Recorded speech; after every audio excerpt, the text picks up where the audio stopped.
I've been following Croatian tourism now with my blog for about 12 years, and I've heard lots of stories about sustainable tourism, and I've heard lots of words about prolonging the season. A lot of these have been very empty words over the years, until this May, when I went for a really informative week to Istria in partnership with the Istrian Tourist Board. And I was given a very fascinating tour by the Istrian Tourist Board, which was probably one of the most informative weeks of my time in Croatia in the tourism sense. And I'd always assumed that Istria was far ahead of the rest of Croatia in terms of tourism. It's known as the gourmet capital, it's known as the place that's the most developed, it has the strongest hotels and so on. And while all those things are true, what surprised me quite a lot was that inland Istria has really been overlooked for many, many years. And indeed, until about 30 years ago, many of the villages and towns in inland Istria were not only there for tourism, but they were actually quite depopulated and almost abandoned. On this tour, I was shown a roadmap of how things have changed. For example, three of the things that are now the linchpins of Istrian tourism, in my opinion, olive oil, wine, and truffles, although they've always existed in Istria, they've never really existed on the international stage or been celebrated as something of extreme quality.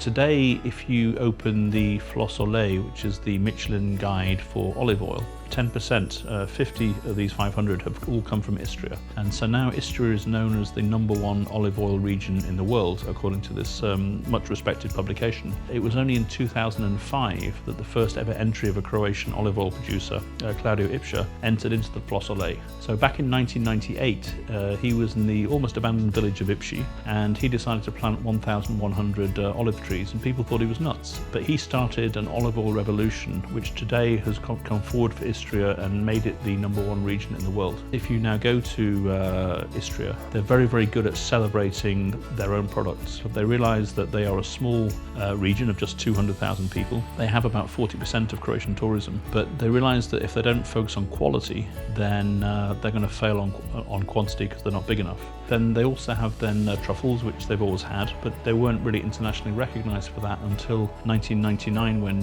Giancarlo Zigante was hunting with his truffle dog Diana, and they unearthed a truffle which was 1.3 kilos, which is the largest truffle ever found in history and is now in the Guinness Book of Records. And overnight, Istrian truffles were on the global map. Istria has always been a wine-producing region, but it was never really known for its quality. In fact, I remember I was talking to Wanda Radetti, who was the New York travel consultant that brought luxury tourism to Croatia in 1995, just after the war. And they did a tour of Istria, and she was saying the wine was really, really undrinkable. But in '94, Kozlovic produced his first quality wine, won his first medal in 1997, and today Malvasia and Teran are internationally respected as quality grape varieties.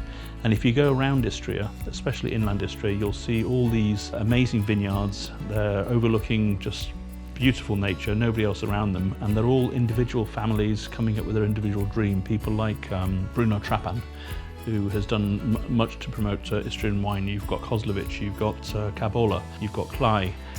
And at the same time, these places are realising that when people come to try wine, they want something to eat. So you have these very, very high quality restaurants that are also opening.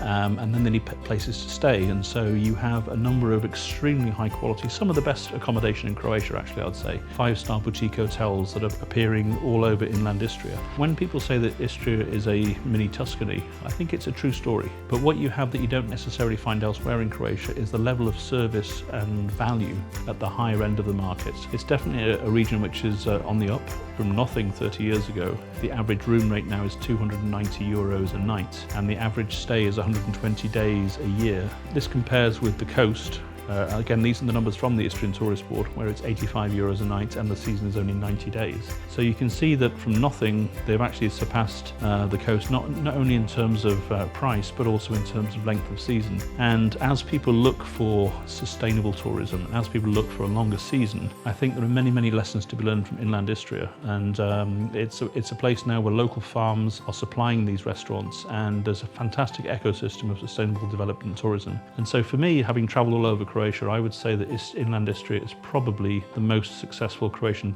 tourism story on a sort of bigger level. I encourage you to visit.